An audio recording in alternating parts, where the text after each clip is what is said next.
These guys get down. Armadillo That's soup. fucking nice. And with that, I got the cheap solution. We are live. we are live. Welcome to the Bro Show Live. Episode number 62. We're here with stillwill420 of Weed Nerd fame. Appreciate you, brother. Thanks for having me. Welcome, Will. Welcome to the Weed Nerds in the chat. We're excited to talk with you. Rad in the panel, everyone. Thank you for joining us. Let's go around the horn and introduce everyone real quick, and then we'll get into it. So first, this is Stillwill. Stillwill, how would you like to introduce yourself, Mr. Sir?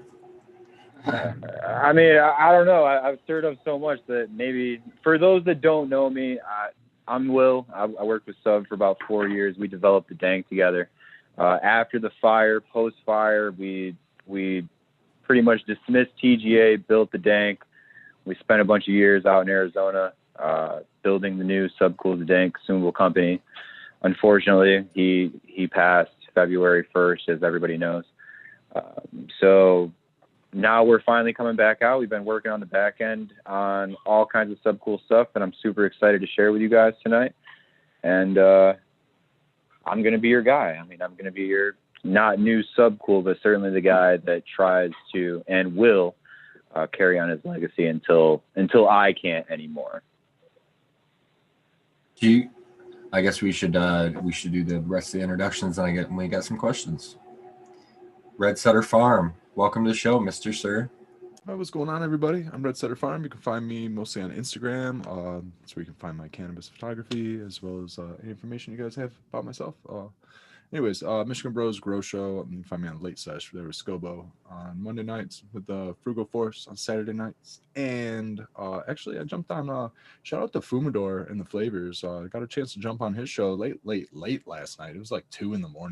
Eastern Standard Time. We were all just session.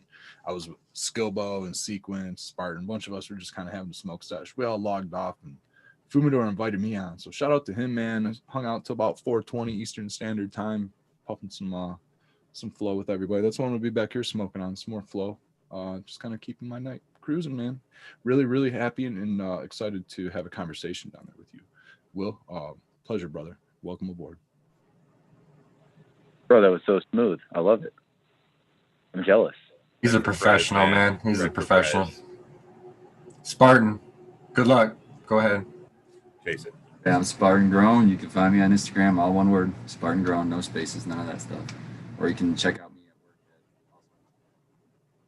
We lost it. Otherwise, all over YouTube, man, but mostly right here at Mr. Bros Grow Show.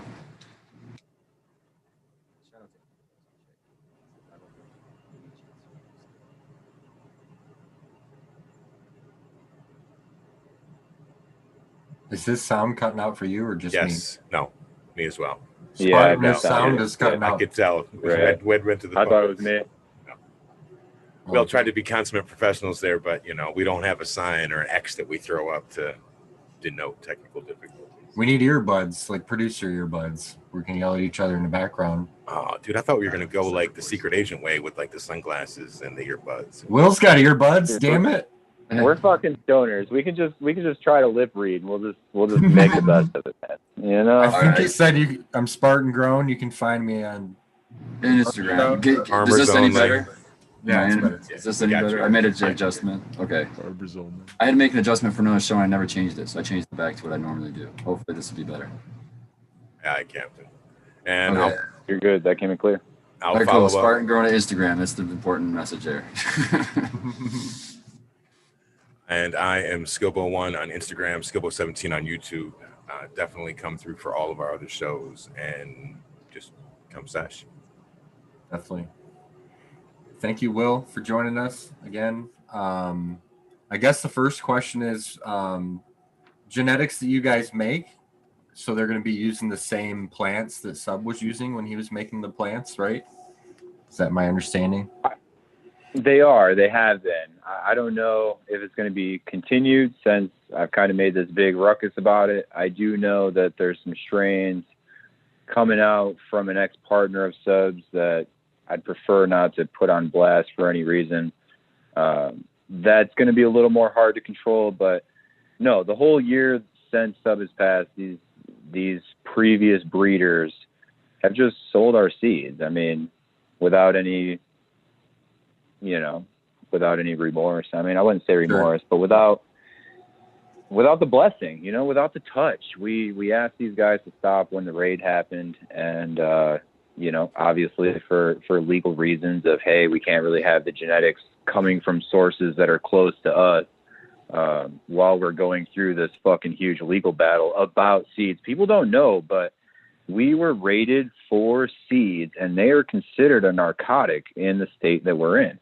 The same as fucking heroin. They came down on us like we were fucking heroin dealers. So seeds are still very much legal. It's post-farm bill. I understand everybody's going to say the farm bill makes seeds legal. No, it doesn't. Yes. Okay. Let me just go both ways. Yes, it potentially does, but on the other hand, it's your burden to prove. So if your state considers seeds to be legal and you say, oh, the farm bill, it's going to be your lawyer's burden to prove that the laws aren't right. And that's pretty much going to bring you all the way to the Supreme Court to get that decision to be made. So we're still in this area in legalization where a cop can get on a cop's radar, and they can come after you for seeds just because it is still considered marijuana. And even if you say it's hemp, the DNA, there's still DNA in seeds. You can still check genetic markers in seeds and find out that there is no CBD marker in it, or there is a THC and a CBD marker in it. And I'll be honest, when we use the whole excuse of, yo, it's hemp, they said, motherfuckers, we'll grow this shit and we'll see you in 6 months. Yeah. Still, at the same time, I think the law, I'm not that familiar with it, but doesn't the law read, like, as far as what's determined hemp and not hemp is the percentage of THC? Well, it had to be at that time, because even hemp, you can fucking grow longer. You can grow it past harvest and it's going to be hot because THC are in the plant. So, I mean, for them to say, oh, I can just grow this plant. Well, yeah, you could fucking grow it and make it illegal, but just because you made it illegal. They're not as smart as us, bro. That's the problem. They don't understand. They don't get it. And we went all the way into the definitions, the federal definition of what's considered the drug and what's considered actual hemp according to the Farm Bill. And they're so close. I mean, even their definitions are wrong in regards to how they use indica and sativa in Wikipedia and shit. When you're trying to pull this info up for your fucking lawyer to get yourself out of trouble, right? None of these motherfuckers know what's going on. So the law is just still fucked up. Nobody that has been around genetics, or maybe somebody that's farming a different agricultural crop, should be a part of these laws that are being made, saying, hey, just giving them information in regards to seeds. Because even our new bill in Arizona for rec, they're actually saying that seeds are considered marijuana. In our medical law, they don't. They consider them trash. What the fuck? And it's these little words that'll get you in trouble. You got people creating laws that have never grown a plant in their life, but they're creating fucking laws for it. That's what irritates me the most. Mm-hmm. Which means we have to do our part and actually get out there and get in these different circles that are writing up these different bills that are being voted on, and try to put our input in everywhere we possibly can, which is something that I know Sub always strive to do. We always strive to do going forward. Especially with the new Democratic Party saying that they want to, and we're not going to get into politics. I'm not even going to tell you what side I'm on, but I mean, we're hearing right now that one party is trying to decriminalize cannabis on a federal level.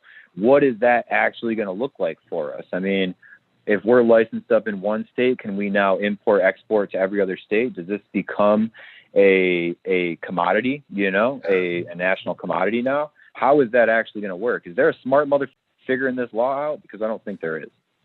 Well, I think there's a smart enough person in the tax code that they're going to attach to every goddamn thing to. Oh, absolutely. As possible, that's for sure. Yes, sir.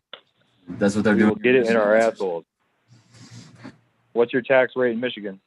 Well, up here in Michigan, if you have, the medical side of things, I think you only have to pay the 6% sales tax, I believe, at the consumer level. And then on the rec side, you have to pay that 6% plus a 10% tax. Excise tax. Excise tax, yeah, that's what they call it. And the ridiculous thing I have on that is any establishment that's selling recreational cannabis, if you sell, like, for example, auxiliary supplies, so like the lighters or bongs or any of that, papers, anything, that 10% applies to those too. So it actually, no way. Yeah, so it actually de-incentivizes provisioning centers from even providing all that other stuff, because people can go next door to the smoke shop and not pay that tax. Right. Yep. I want to say they do the same thing with that in Arizona. Oklahoma we went to a shop and we paid county tax, city tax, state tax, and cannabis tax. It equaled like 20% tax all in by the time we were done. I bought an eighth, and it cost me like $70 fucking, man. I'm like, Jesus fucking, I'm never fucking seeing you guys ever again in my life. Yeah, it's not that far off from here. I mean, you're gonna pay about 60 for the eighth, and then you got your taxes on top of that. So I'm just gonna buy my weed for my homie. You know, fuck the bullshit. Fuck you guys. Exactly. But I understand it all at the same time. You know what I mean? And this is what we're going to kind of go in and talk about when you ask where's Subcool going is we do have to somehow find our position in this market as a big company, in my mind, to survive the wave of legalization, to survive federalization. So that's something that Sub and I have focused on for the last year, was setting the Subcool company up in different legal markets, and potentially even some markets outside of the U.S. to where we could import, export seeds potentially. That was the goal, because if we can't work in a legal realm, are we always going to be, I mean, is liquor? Let's watch Liquor, you know, just give you that reference real quick. So that's been the mindset for us for, I can't say the last year, but the year before. We're almost at the anniversary of the raid right now. This is like the anniversary show. You bringing that stuff up, it's just, it illustrates a really strange dynamic that I see in the industry. In Michigan, I grow commercially. I work at a grow. I'm a grower there. Yep. And then obviously I'm a whole grower too. But a lot of the people that are in the business side of growing and processing and even selling are not in favor of national decriminalization, because they don't want those borders to drop. That, you know, they're profiting basically. I agree. Profiting from the current market. Yeah. So I don't know how much funding, or I don't know what else you want to call it, but I don't know how much money is going to be behind decriminalization, because there's a huge hypocrisy too, because like you just said, Will, you just exactly brought up alcohol. You brought up very, very briefly, but alcohol is like such a great example. Yesterday, I went out of state to get some processing equipment. I had to get some 95% grain alcohol. They don't sell it here in Michigan, so I had to go out of state to grab some. I walk up, armful of 4 or 6 bottles of half-gallon bottles. I just questioned the lady, what's the limit, and she kind of looks at me confused, like why I was asking the question, but like basically what I heard when she said no limit was enough to fill up a U-Haul and blow a crater in the earth if you light a cigarette. So I thought that it was very strange that she was just basically no limit. Sounds like Indiana to me.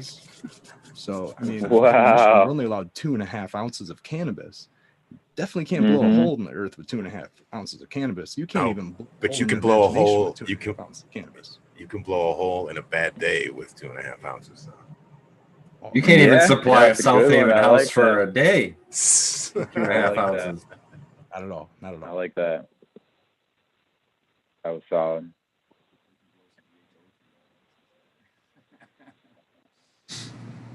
Oh, there you go. I muted you. Technical difficulties on my end. So yeah, I mean, I don't know. Hit me with another question. Okay, well, let's talk about this. What's the direction that you guys are wanting to go forward? What do you want to work on? What are you working with? We're already there. We've been focused on launching in Arizona. We had a falling out. We redid a bowling alley up in. I remember. What the fuck is that? Globe, Arizona. And these. What does launching mean? Launching mean selling seeds. What does launching mean? No. Does that mean selling seeds? No. We're first going flowers, all the flowers. So what we have is we have a lot of cuts. We have all the cuts that we saved from when we were with Sub. And then we've also sourced a bunch of them from Weed Nerds too. So we've kind of been using the Weed Nerd army to source us back some of the cuts that they found in their pheno hunts that they love for us to try. And the idea of this is, if we were to do a breeding project going forward, we'll name that cut after them. So if it's, I mean, I don't want to throw out somebody's name, but you get it, you know, it's like Spartan. Well, here's a good example. Bros fucking cherrygasm, you know. Yeah, here's a good example. I just popped some cuvee. I had some that have been sitting on forever. I had a 5-pack of F1 cuvees, pre-fire cuvee. So I just popped 4 of them. So let's say, for example, I get one that's really nice, the chocolate-covered cherry pheno. That's the one I'm looking for, the one Sub always talked about. I got that, and I got hooked you up with that clone. And then it's Spartan grows cuvee pheno, and that's how we've been rocking this whole thing. Yeah, exactly. So I think it's just a fun project to incorporate everybody, to bring a lot of history of seeds and stuff that they've acquired and they've grown out. And yeah, I mean, we're going to obviously share some genetics back and forth of whatever we do. It's a good way to make build a relationship between us and whoever's doing it with us. So we're trying to build connections. I've always been a bridge builder. I know people kind of see me. I come out and I'm a dick. I'm really not a dick. I'm really not a dick. I'm telling you guys. I swear, man. I swear. Fuck. I just sound like a dick, okay? It's the East Coast in us, right? It's the East Coast. We don't deal with bullshit. I mean, Sub didn't deal with bullshit anymore either. Fuck. Fuck. I mean, that's bad. Shit. No, we appreciate it, dude. So, it's kind of the same thing. It's like we just don't have time for that. Just cut through the bullshit, tell me the fucking gist, and let's move on. Let's go. So, no, I appreciate that approach. I'm not down with the memes anymore. I'm not down with the fucking bullshit lies about us anymore. I mean, I'm just not down. Sub probably would have fucking been like, Will, be quiet. Don't put all that shit up there. We live IRL. That was Sub shit, his acronym, IRL. We live in real life. We don't live fucking all that other shit. But God damn it, we were quiet for 6 fucking months while everybody profited, and we're just like, yo, stop. Just cut that shit out. Let us do what we want to do. You see what we want to do. We want to let those genetics not necessarily die off, but become less available so we can go ahead and create more genetics and build relationships with weed nerds that have collected those genetics along the way. I like that approach, man. That's really cool. I like that. And I think people are going to be most excited to get the real genetics from the real lines and the real stuff, the real deal shit. So what do you have? What can you announce on your menu that you are announcing to release, or is this all to be determined or to be announced at a later date? Most of it is. I just brought in 10. So I was talking about this pre-show. We can go in a little bit of my mindset. So I didn't come into this with Sub as a breeder.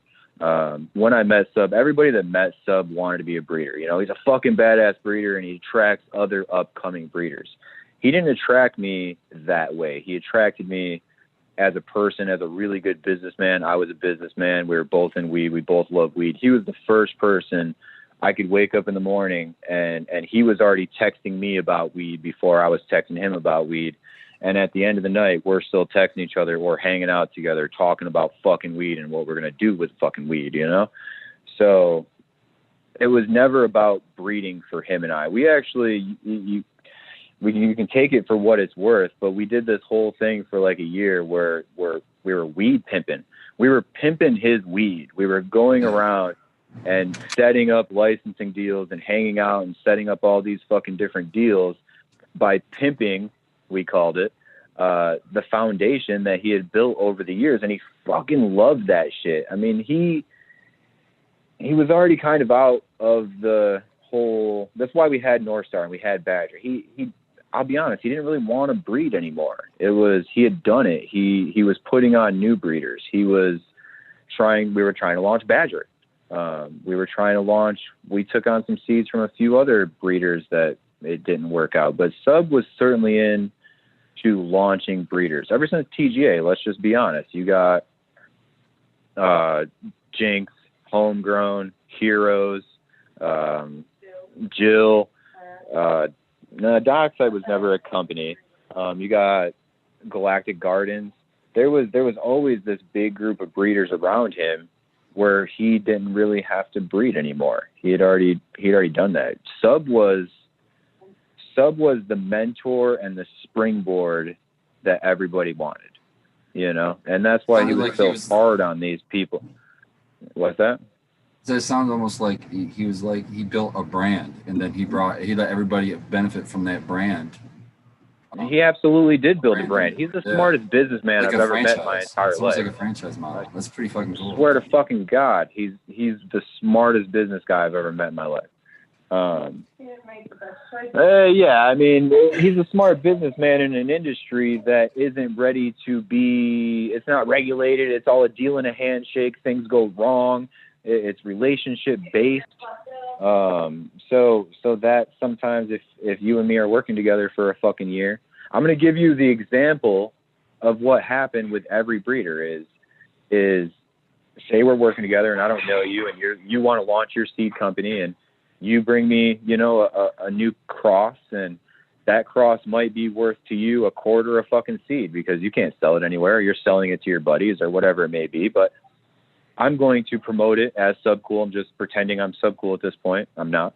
But, you know, I'm going to say, I'm going to promote this thing. I'm going to put it in a box. I'm going to write about you on Weed World. I'm going to write about you in High Times. I'm going to get a hold of Danny.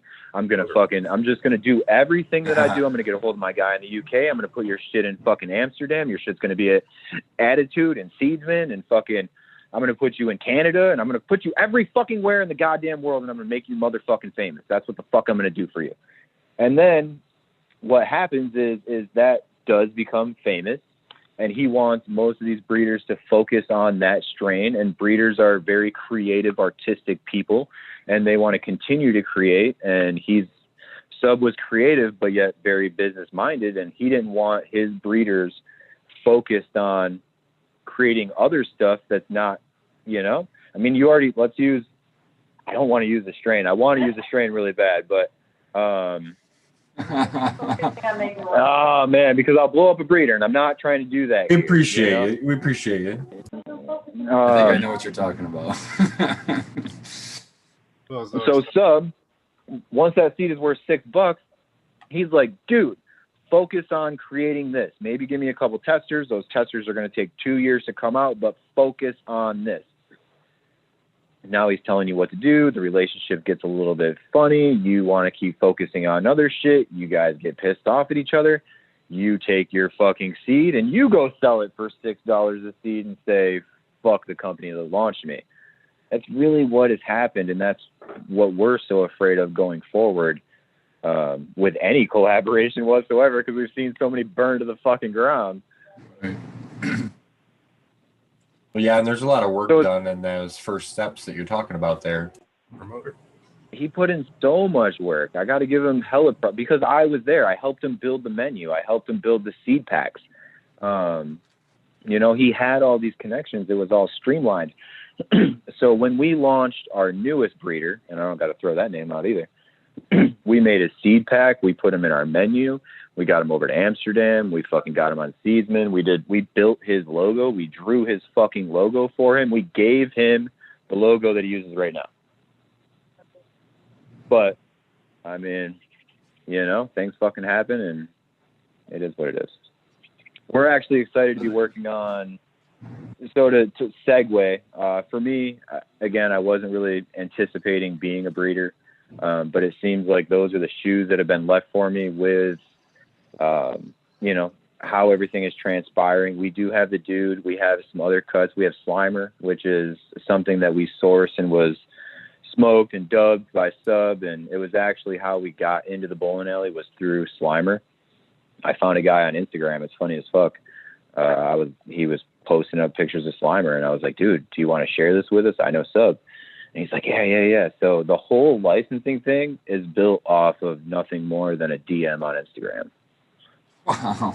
If that's not fucking crazy, right? That's a giant. So we have Slimer. That's fucking, dude, any relationship this platform is so powerful. YouTube, Instagram. I mean, I don't love Facebook, but I guess it is too. You know, we don't know each other. We haven't met, but yet we can sit here and bullshit and smoke a bowl and talk about some shit. You know, it's fucking cool. That's what it is. Real cool, man. Oh, I'm gonna pack me up one. Well, I know that I think everybody that's on the panel right now has grown out at least one or more packs of some of his stuff or people that he's partnered with. So the reach is far and wide. Will, can I give you a softball question? Sure. What's your favorite subcool strain to smoke? Everybody was curious, obviously curious about people's favorite strain. You smoke easy. Alchemy, doggone sour. I'm a chem, gas, pungent, nasty weed kind of guy. Alchemy is a nasty motherfucker with that chem D in it. We actually just got a space dog cross or a space dog cut, space dog with Snow Dog, the old Snow Dog Space Dude cross. So we found a nerd that had the space dog cross. I'm super excited to grow that out and see what that's like, because I'm a chem nut. I'm an OG nut. I have to be conscious going forward of Sub's love for fruit and different terpene profiles, to not just, you know, smash the gene pool with gas and skunk and shit like that. Oh no, don't say that now. If you've got the skunk, the real deal, bring it back. Put it back out. Dude, we still have all the same relationships for the most part that we had when we were with Sub. That Rolodex passed on. We have his brother's support, his sister's support, so they help us reaching out to some people when we need to keep those relationships going good. So that's how we acquired our newest batch of moms. We're just not exactly sure how we're going to utilize them. Am I going to utilize them straight up as moms, or am I going to cross them first and then find my own moms from something that I cross into Subcool gear? You're certainly going to see from us a new, I'll call it this year's chronic. Let's put it that way. I mean, I'm a fucking pothead. I know what dank is. I only smoke the highest quality fucking weed I can find. So dank plus dank equals fucking dank. That's really the motto at this fucking point. So we have some great sources for clones and cuts and new strains, and we're going to utilize those to, so Space Dude's got some exotic bitches to fuck, you know? Right. It's amazing. So what about, here's a hard question for you. The shit, I just forgot it. Fuck. I'm trying to hype it up. I don't like hard questions, bro. I should. Oh, yes, yeah. you should have. Oh yeah, here it is. I remembered it. It's not that hard. So Sub is famous for pushing back on feminized seeds. That's what my thing was going to do. But in this country, and especially overseas, it seems to be super, super popular for feminized seeds. Now that the science is out there where you can actually kind of do it and it's not going to cause hermaphrodites, are you guys considering that, or are you going to stick with tradition and just stay with regular seeds? You are putting me on the spot, man, because fem seeds are for pussies. That's for Sub right there. Dude, and I will get fucking castrated. So oh my God. But I agree. Funny. I mean, I am what I eat. Sub, he's gonna fucking castrate me, and the weed nerds will castrate me. But it is on my mind. I can't tell you that it's not on my mind. We talked to Soul. I've had a lot of long talks with Soul about feminized seeds and you know, how he goes about creating his feminized seeds. I feel confident in the process of creating feminized seeds. We were in the process of launching feminized seeds with Sub and North Star, and that we just didn't make it through the testing process before we got fucking raided. So feminized seeds are on my radar, I'll be honest. Okay, what about autoflower then? Here we go. Autoflower. No, that's cool. No. That is a bridge too far. Autoflowers are not on my radar. Yeah, autoflowers are not on my radar. No, but it's cool if you can do a reversal on a feminized, though. If you reverse one of those classic, like just bomb ass strains of those, the chances of it being replicated are much higher. So, as from like a legacy standpoint, I can see that, or offering them as cuts locally if you could find a market for that legally, you know, because it would be cool if you got the mom to be able to get the cut. Soul will put it this way. He's like, he likes to breed, you know, feminized seeds because he loves to see the full potential of both females. You never really get that without testing in this long process on regs. And maybe some people look at that as a cop-out. I don't necessarily look at that as a cop-out. I mean, you can grow these females to the best of their ability for the most part before you self them. So I understand his thought process. You know, it does make sense to me. I can look at two bomb-ass girls, and I can smoke these two girls, and you can start to, you know, understand or recognize the similarities and differences. Maybe, you know, you want to add a little bit of, you get where I'm going, a little bit of vanilla to this little bit of orange, or maybe these buds are small and rock hard, but these other ones are nice and fucking fat, and they just, I like them a little more squishy, you know? I don't necessarily like them dry and shitty. I agree with that. I mean, just the different, you know, grainy and your resin profile. Some are grainy and some are more like a wet resin, you know? So I think GMO has got that real sandy, grainy, like you're saying. That's the first one I think of. Yep. GMO, so grainy and sandy. Space Bomb is super fucking grainy. That's why they always dumped it up on the hill. It sounds like a super interesting strategy to like do your mixology or whatever when you're trying to come up with your flavor profiles. I'd be real curious how accurate it is. Like if one tastes sour and one tastes, you know, like a diesel or whatever, if when you actually do the cross, if it's like that, if it's more alike than say the guessing game we do with males, because the males we would just really get a smell and like how it looks. Right. You're actually getting to smoke it. Right. And vigor. I mean, Space Dude is the most vigorous fucking plant I've ever seen in my life. So Sub would always tell you, he's my fucking stud. Like, he's just a vigorous bitch, and he's got great structure, and his nodes are half inch, you know, sometimes maybe 3/4 of an inch. I mean, he's an awesome fucking plant. But after you grow him out, you can see him in every one of his kids. You know, you can just see fucking Space Dude. So he's got some real powerful genes in regards to structure and vigor.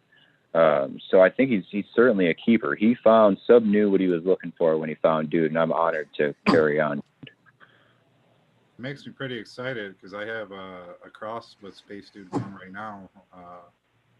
Now I can't remember what the other thing. Oh, Dog Walker. It's crossing a Dog Walker. That's a cool one. That's a cool old tester. Yeah, Dog Walker is Pat was actually talking about that on Future Cannabis Project, I want to say. I can remember, of the ones that I can remember off the top of my head that I really loved growing was Chernobyl was really good. Got that line profile. I had it was really leafy though. That's why that one got cut out of the garden, because I just got so tired of fucking trimming that one. Oh, dude, you got to see the Slimer. And then Vortex. Vortex was such a good high. It was like there's no ceiling. If the more you smoked it, just the higher you fucking got. So I really liked it. And that was more like a lemon. I got more lemons out of that one. Oh, Pennywise. I grew Pennywise for years. For a 1-to-1, Pennywise gets you high as fuck. I mean, I didn't even believe in CBD until I smoked Pennywise, bro. Yeah. And it was always real purple. That one always got real purple for me. That Pennywise. Oh, that's fucking dope. And then and then I got the Cuvée going right now. So I'm really stoked for the Cuvée. Keep me posted on the Cuvée. That was Subs. If anybody was going to work with something going forward, and I'll actually put this one out there. If anybody was going to work with something, it should be Cuvée. I mean, Cuvée was Sub's favorite plant. Pinot burned up in the fire. We actually tried to acquire Pinot again from Leo, and he had already gotten into licensing and shit like that. So he's like, you know, I really don't want to give back up the Pinot again. So Pinot Noir is like lost to the masses. The Pinot Noir that was used in this cross, and I believe some of Aficionado's crosses also, he's either retired it or he's using it for licensing. So Cuvée is the only strain I know of that carries it on. And it's got a cool fucking story, bro. Sub's story to Pinot Noir was, I sell Cuvée for $45 and Aficionado sells it for $500. Fuck you guys. That's fucking awesome. That's the shit. Never a pack of seeds over $50, man. I love that, dude. I love it. And I love how Sub always had this stance too. People asked him constantly, you know, what's your stance on people taking your seeds and breeding with them? He's like, if you bought them, I don't care what the fuck you do with them. I was like, I love it, man. Dude, That's he loves perfect. that shit. People got that a little mixed up on my live, on my my story there. They're like, oh, you don't want anybody breeding with Sub's genetics. I'm like, no, dude, you got it completely wrong. Like, he loved that shit. We've read the stories. People are like, dude, I bought my first car, or I got out of debt. I bought a car. I bought my house. My kids are fucking eating. Everything is cool. Sub would literally cry watching these or reading these fucking stories. And then he would fucking forward them to me and V and fucking everybody else in the circle so that we could fucking read them too, so that we understood what we were doing. I mean, this all had meaning and still does have meaning to us, though we are transitioning more into a legal market due to past legal issues. So is your business going to be mostly just tied to like an online website, like the Subcool website? Is that where you can No. Oh, you can't even do that? How are people going to be able to get your seeds? How's that going to happen? Unless you go to Michigan or Oklahoma or somewhere where we set up, that's where it's an HSO model. Anybody that follows Humboldt Seed Organization, they're in Oklahoma. They've gone into a legal market of distribution. So that's really where we have to go right now. Sub and I set up a really good structure before he passed. He was actually in the meeting 2 days before he passed, and it's good that we're on this platform and we can talk about it real quick. I mean, he did the fucking best job in the world. We sat down in front of this group of people that are smokers. They're not weed nerds. They're not growers. They're college graduates. And I'm not saying that we're not. I'm just saying, or that some of us are, you know.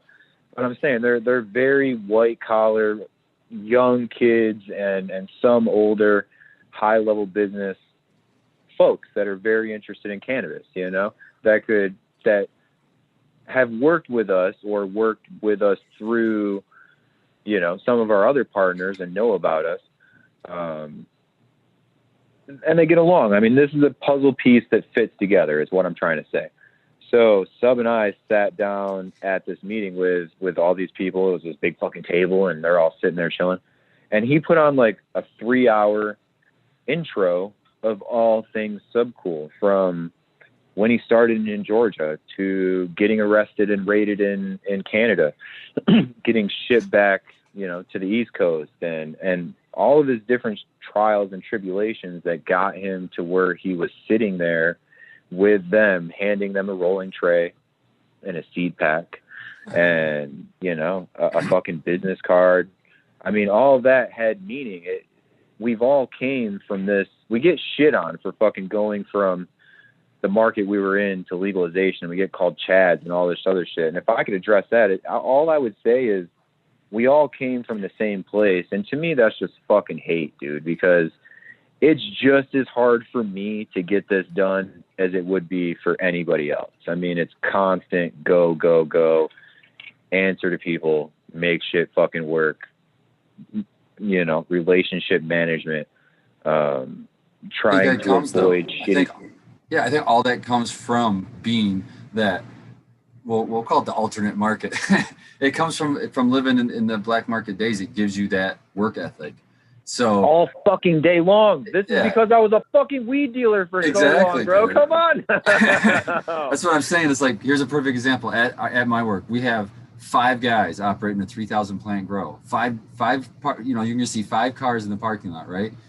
We go down the street where they have fucking like 20, you know, like fucking, I think they have a 1,000 plant grow, and there's like 40 cars in the parking lot. We're like, we see that shit in Arizona too. The difference is all our guys, we were all caregivers before that. And before that, we were growers. You know what I mean? We all know what it fucking takes. So we all hustle. We just make sure when something happens, which something always happens, you just fix it. You don't panic. You just fix it and you keep going.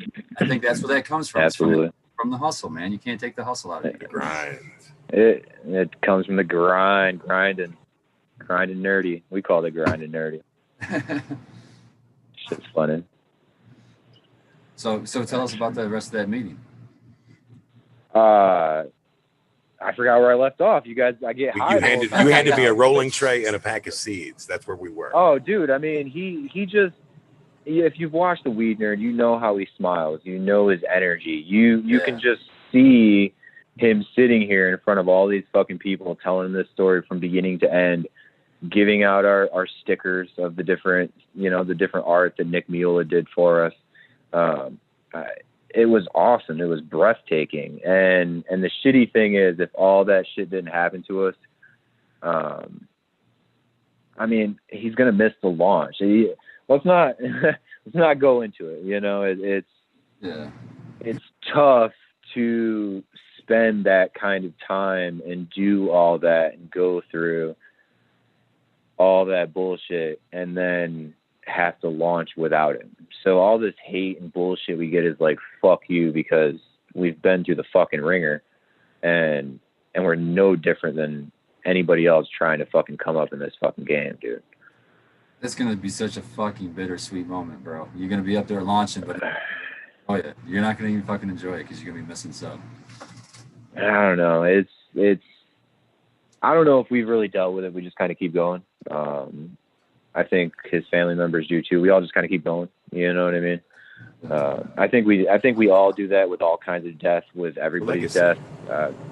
We just fucking keep going. So one day, I'm actually going to be I'll be in LA this coming week. I'm going to go up there and we're doing a couple of walkthroughs, and I'm going to hang out with Kyle. And that's going to be tough. I mean, seeing him and I haven't seen each other since the Dank Brothers was created in his fucking Jag, driving from Cali. I can't remember. Either we were driving from the hotel to his house or from Cali to here. I can't even remember where the fuck they were, but we were just in the car with Kyle, and Kyle went live and they created the Dank Brothers, and Doggone Sour was created. It was created. They were sitting there talking about how much they look alike, and they were telling each other they love each other, and all this shit was just fucking popping. It was all great. They were vibing, and the Dank Brothers was created. And so it's going to be really fucking weird. It's going to be hard for that'll maybe be the time. You know what I mean? It's going to be hard seeing him. I've got a selfish question I have to ask you, Will, because I just want this mystery solved. So Subcool contacted me in the past to get pictures of I believe it was Pennywise at the time, because he wanted to repost it. And he just wanted a better quality picture. You know, Sub, he wants the best fucking thing he can get. So I gave him I gave him the master image. I had to email it to him. But anyways, we kind of talked back and forth, and I figured we were at least friends. You know, I'm not saying we were close. But anyhow, he ended up sending me some genetics. And some of the genetics that he sent me was one in a pack that was labeled Blue Cough. And I started growing it. Yeah. And it was a DJ Short Blueberry crossed with Kyle's Strawberry Cough. And the first time I grew it, I was posting updates on Instagram, and I said that for the breeder, I said it was so cool because that's who I got them from. Well, he said, no, these aren't mine. He said, I didn't do this cross. So I was just wondering, do you have any idea what the hell this happened? Because I know he was messing around with DJ Short's Blueberry. He was talking about it. No, he didn't breed them. We got, after the fire, we had given a lot of seeds. I believe those ones were from a really good friend of his that gave him some seeds from like 1996 and 1998, some of his really old stuff. Danny Boy. I want to say there was some Black Russian crosses in there. There was just some old stuff. And the shitty thing is the cops fucking took them all. But I believe that was in those batch of seeds, and Sub was a businessman even during the fire. So when people, I wouldn't say a businessman, he was still trying to overgrow. Let's be that way. I mean, he's still trying to get seeds out there. So when people would reach out, he would give away some of these more. Those were special seeds, from what I understand. Dude, I still have it. But he also forgot shit too, bro. So he probably forgot that he fucking sent you Blue Cough. But I remember those fucking seeds. Well, dude, I still have it. I plan to keep it. So if it's something you like and you're in Michigan, I can pass it to you or whatever. That'd be awesome. You've had it for years, right? Yeah. Oh, dude, I love it. It's just it's one of those fruity strains. I can't put a finger on exact flavors. I can just tell it's like berries, and it's just one of the stinkier ones, you know. You walk in and you get that smell and you just like go, oh, your mouth starts watering. It's one of those strains. I would love to get some blueberries in the wine. Sub was so against all blueberry crosses forever. V loves blueberries. If we can get a blueberry that doesn't herm, because he did grow out DJ Short's blueberry, and guess what? It fucking hermed. Yeah, that's why he hated it. Yep. Like, fuck, man. And he made sure he brought me in the pool too. He was like, Will, come in here, because I always had to come in there. He's got to swing his fucking dick around, you know. Look at this. Look at fucking DJ Short's fucking blueberry next to my fucking blueberry right here, bro. Look at that shit. My shit looks great, bro. Look at this shit. This shit looks weak as fuck, bro. This shit's trash. I'm gonna cut it down, bro. He's fucking such a dick. It's so funny though. That's just what, you know, to me, I've had family members like that, you know, people that were older than me. I always looked up to them, and I always loved people like that.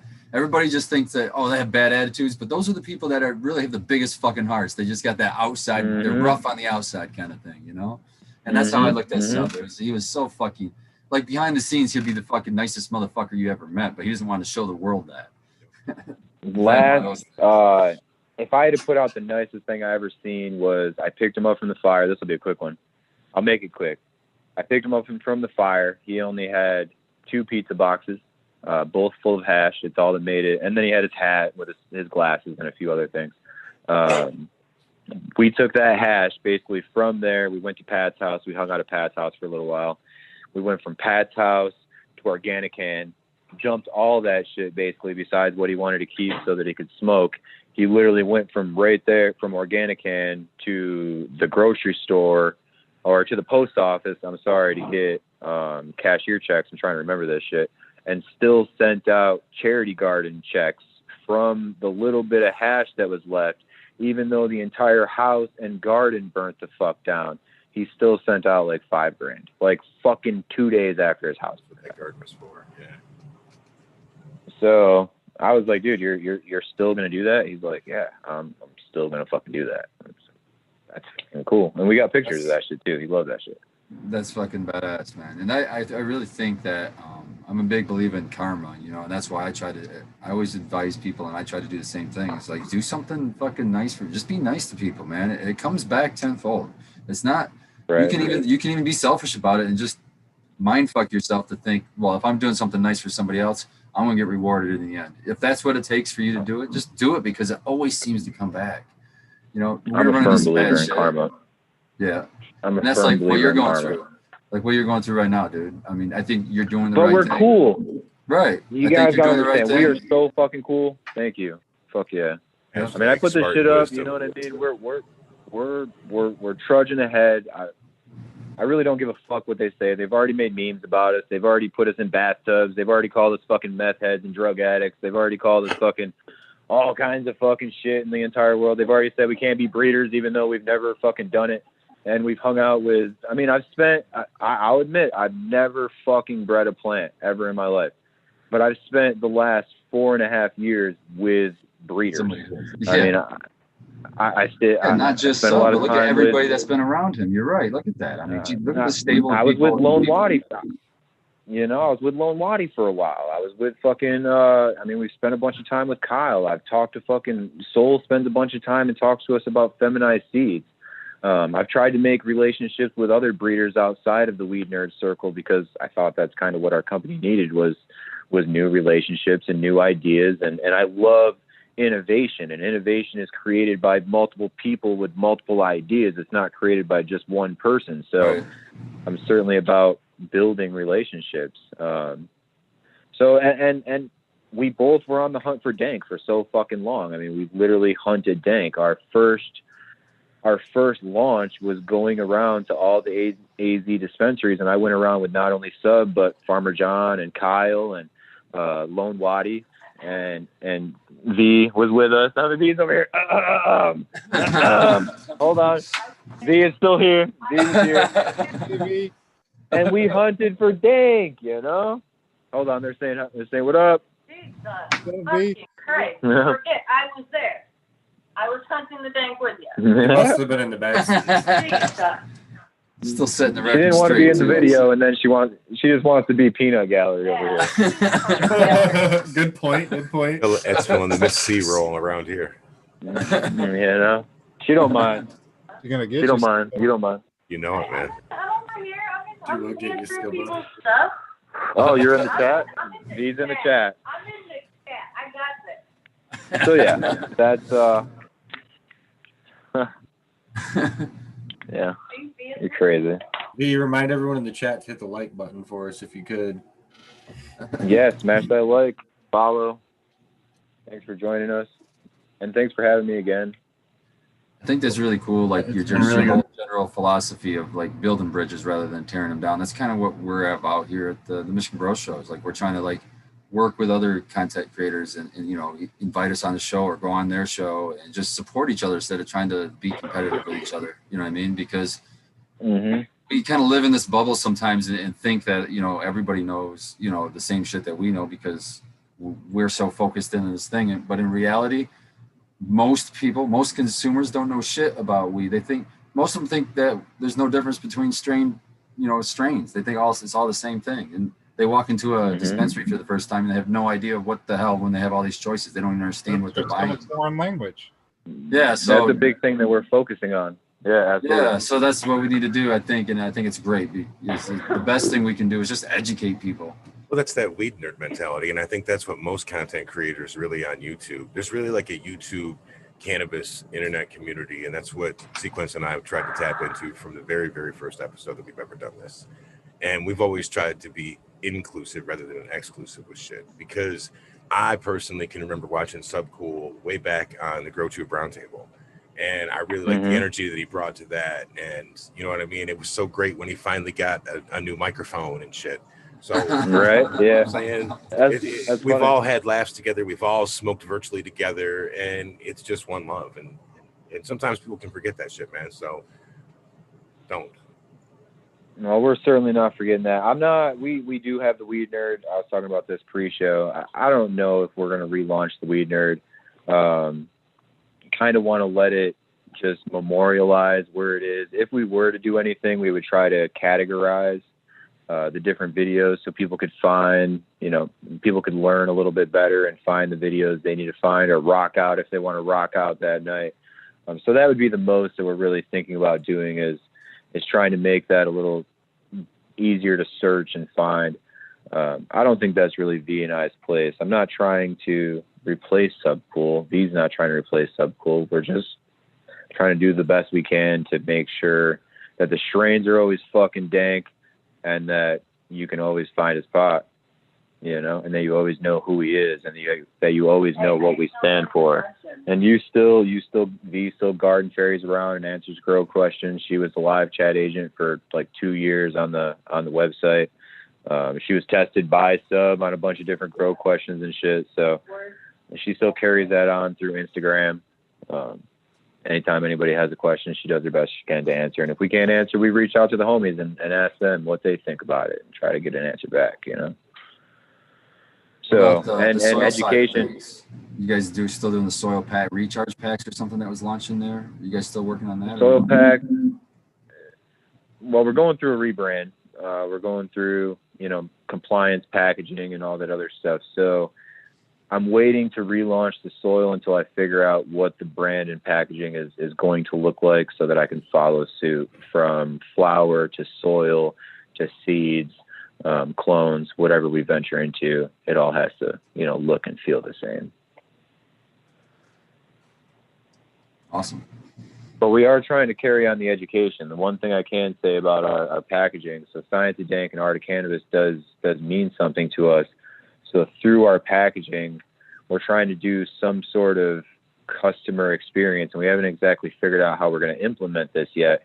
But we're trying to have some sort of experience with customers and new customers and oncoming weed nerds and people that want to know more about weed, where they can hit a QR code or do something along those lines that'll be more of an immersive experience about terpene profiles and cannabinoid profiles and how the plant was grown and our, how we grow in super soil rather than salts and how we make our hash in water and ice rather than, you know, butane and gas. I mean, we just want to keep this whole weed nerd education thing going. And like you said, the consumer base, the customer base, and especially the newer customer base don't know a lot about weed.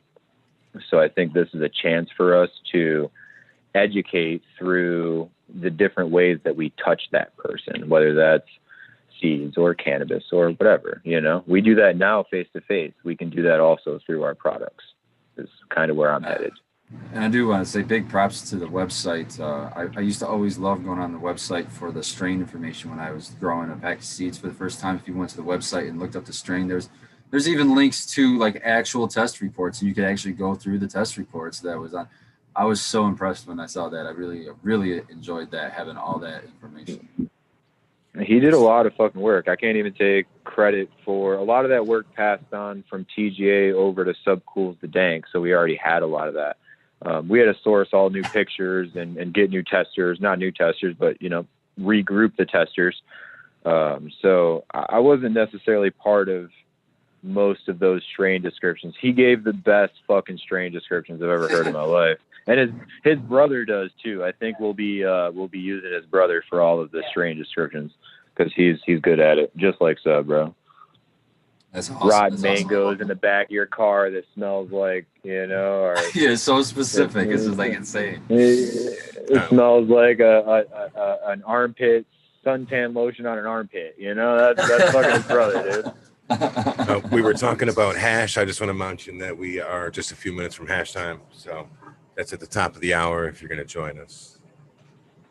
Oh shit! So Will doesn't know this, but at Will and every show at halftime we have hash time. So that's here in 4 minutes. We all either do a dab, or some hash, or we top a bowl, etc.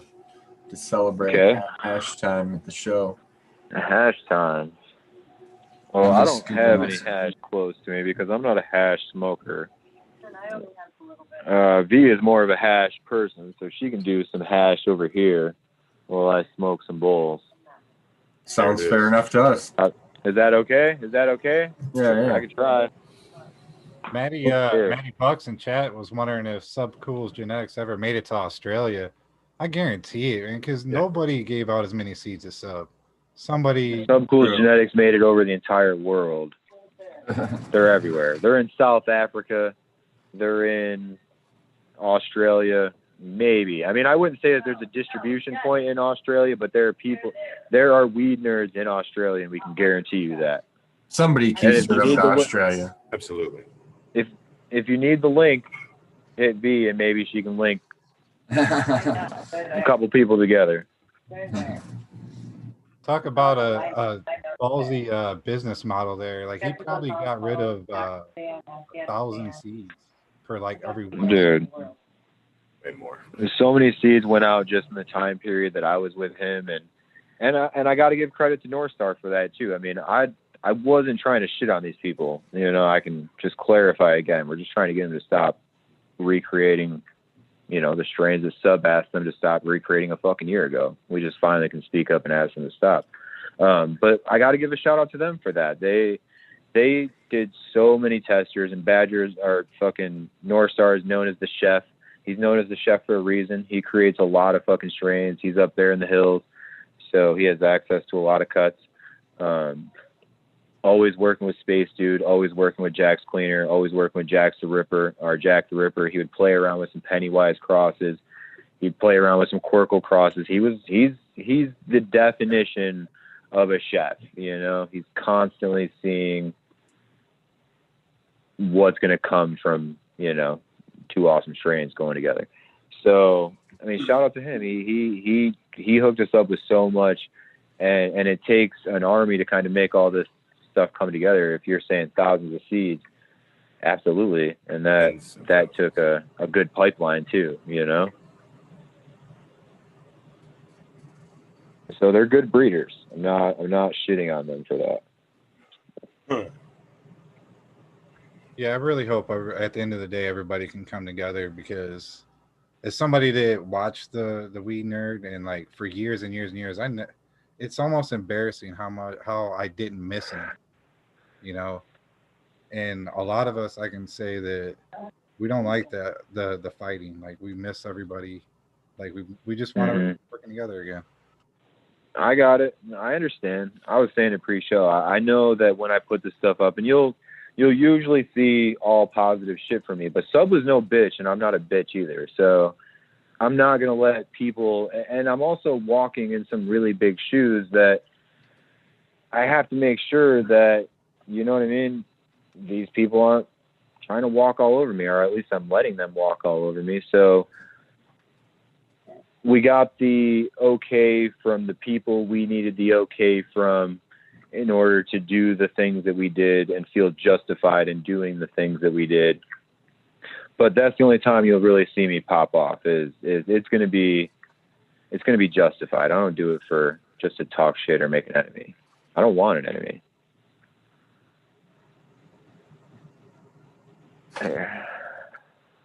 Just address one thing that came up in chat to Lonely Villain, saying he felt that the price was too much on Subcool's gears. Some of the lowest I've ever seen. Yeah, for sure. $60? Come on. And I just want to say on the record that it's probably some of the best, terpiest weed I've ever grown in my life. So, well, there's just so much of it that, I mean, I grew out Mickey Kush and Conspiracy Kush and Dairy Queen, and all three of them were different, and I use it all as medicine. And I think about everything else that everybody's had. Red, what did you grow of his? Chernobyl's still one of the best ones that I've ever had in my arsenal. I'd probably say if I asked any of my patients what they missed most out of anything that they've ever had from me, they'd probably say the Chernobyl. It was lime skunk funk, man. It was delicious. It was lime green. It was, it didn't yield the best, but I also, you know, I probably could have grown it better. You know, who knows? It was early on in my growth of a grower. We got a man down. Baby, come back. We got a man down. All kinds of stuff. He'll be back. And we talked about the dank so much that it went to, we were talking that late sesh vibe. I think he got abducted. You think, Red? What happened? Will's phone died. My signal go up? The alien data. Yeah. I don't know what happened. If I lost Red's internet, oblivious. I have no idea what happened. So he can come back after he gets a little charge. hash time really works on Red. Is it hash time yet? What is going on? It is hash time. I want to shout out. I want to give a shout out to I Victoria. There's always that strong woman behind those successful men. And she's in chat saying, "I warned him. I told him to plug it in." Love that stuff. It's so funny. He's plugged in. She said, for a reason. I'm sure it'll be back. This is some of that old man Hermit hash garlic cane, the freeze-dried one. Oof. She may be old, but she still packs a wallop. And that's gold there. Yes, sir. What did you grow of his shit? Abolished? The Vortex. And like I was saying, I said it a few times. The only reason I got rid of the Vortex is because it grew so slow for me. But I think that's just because of I was handed a clone. It was probably genetically weak. Right. I'd really like to get that one back because even though it took me 4 months to veg it, it was amazing when it was done. Could be fired though, you know what I mean? As long as you're not pushing that, you got to stay on schedule. Sometimes if something's really that good, like you guys that are growing the Mac, aren't you extending your veg a little bit longer? As long as possible. Right. The way I'm a perpetual guy, so I just keep growing a bunch of plants and let them veg out. If they're looking kind of short, I just kill them. And if they're looking pretty good, whatever the ones that are the tallest, those go in the next round. It's just like whatever, grow whatever speed. Perpetual culling. Yeah. Spartan kicking. Grow whatever speed you want. I'm just, I can perpetually harvesting anyway. So if you want to veg for a long period, I'll just stick you in the corner and let you sit there and take up that spot. No big deal. It's so worth it. Yeah. I've got the Croptober Mac one hanging right now. So excited. Date, but I rarely know how long I veg for. I just have plants backed up, and when I'm ready to load it up, I load it up. When I empty flour, I just look. Yep. When I empty flour, I'm like, okay, well, it looks like it's going to be GG4 and sour melon and skunk one. You're coming too, and I think I can take the Citrogoo with me this time. All right, come on, let's go. Yeah, I like to try to plan them all out. My harvest. I've been trying to get to more closer to mono harvest. You know what I mean? So I've got most of the same or all of the same, and So then you're just going to carry something in veg for a really, really, really long time because you're going to. What are you holding? 6, 8, 10? I have 3 lights I can play with in flower. So. Do you do 3 strains at a time? Right. Yeah, I could do what I've been doing. Well, yeah, I could do 3. I've done 4 different ones at a time. I've done, but what I'm trying to do is for each light, all one strain. So I've got I do have a run of all snow cane going in there in one of them. So hopefully that's going to be I just want to see if I get any better harvest yield out of growing a mono over the different, the different strains. Ooh, that PTSSD that you showed a picture of looked really good too. Talking about harvest. Oh yeah, that one's that's another mixed harvest. That's a number 2. That's the one I didn't. So it looks so good though. Yeah. And then there's number 3 next to it, and then I have Blue Cough in front of that, and a one that went in later than those 3 because it just wasn't ready because it's a shorter plant. It's sour diesel. I just put sour diesel in there, so. That's the M2 cut. Yep, and I think that one's probably about a couple weeks in now. I'd say definitely try to get that going, Spartan, because I've been doing the monocrop lately, like really making sure I do that. And my one I just took down, my sour melon, I made sure the whole room was sour melon. That yield it's silly how much I got out of that compared to mixed runs or a run where I just put 1 different plant in there. Well, there was a uniformity to your canopy, right? Yeah, well, I mean, for the most part. Got a little crazy because I had that one I hit over 90 days this time because I was all backed up with outdoor. 90. So yeah. Oh my God. She hits another stretch like after 70, dude. I'm telling you. She just keeps bolting. I still had white hairs on top. She hits another stretch after 70. One of the more absurd things I've heard. Classic. Down to Florida and gets busy. Sequence. What the fuck, man? What the fuck? Sour melon's a big yield anyway. It does yield. Oh, how is your crazy one? It's hanging up. It's hanging up. Okay. We trimmed sour melon today. We had Tara trimming sour melon today, out at the greenhouse. But we were trimming indoor sour melon, not outdoor. But it's chunky, man. Yeah. The crazy one, that's gonna be a bitch to trim. Yes, it is. Yeah, but it's hanging. It's hanging. Yeah, it was really, really leafy. It did that re-veg thing. But not all of the outdoor. A lot of the outdoor plants look a lot like indoor. Like very passable. That's super cool. We'll see. Like, it's really hard to judge the density until you've harvested it. But the shininess and the leafiness, and all that stuff seems really in line with the indoor, which is pretty exciting. Isn't it wild, dude? I almost want to do like a Pepsi challenge when you guys come over now with the skunk one because I have a indoor and a greenhouse version. And right. Tell the difference. Definitely not on look. Yeah, it's really impressive. Did you find which one brought out the terps more? Outdoor, dude. If it would have smelled and tasted like outdoor, I would have kept it on the inside. It's phenomenal. Swamp water. It really brought out more of the skunk in it. Yeah, it's got that taste. Because indoor to me smells more like swamp water. Yeah. No, swamp said that was the secret ingredient, swamp water. No, like what I've done with people that have let smoke that is I have the same cut from abolished. Is to me it reminds me more of the old Sweet Island skunk rather than like the OG skunk one, dank. Yeah, the outdoor version had that lingering like gas on your tongue, which is nice. That was my biggest pet peeve. Is that strain it yielded? Oh, it yields like a motherfucker. It looked beautiful. It had like that purple fade to it and lots of frost. But that smell and that taste would go away right after the cure. Yep. But it still kind of works. You just have to use so much more of it to me. You're like, fuck, man. I'm hoping that I don't experience what I've seemed to experience out of the autos so far, was that the there's like a similar terpene to all of the flowers so far. And like would that be that lowrider ruderalis kind of funk? No, there's like a spice in the background of everything. And I'm hoping that doesn't translate to all the photoperiod plants as well. Because that'd be a big turnoff to me in the way that we did things this year. Maybe for next year. Maybe that has something to do with similar lineage. You know what I mean? They're all well. Oh, very well. It could.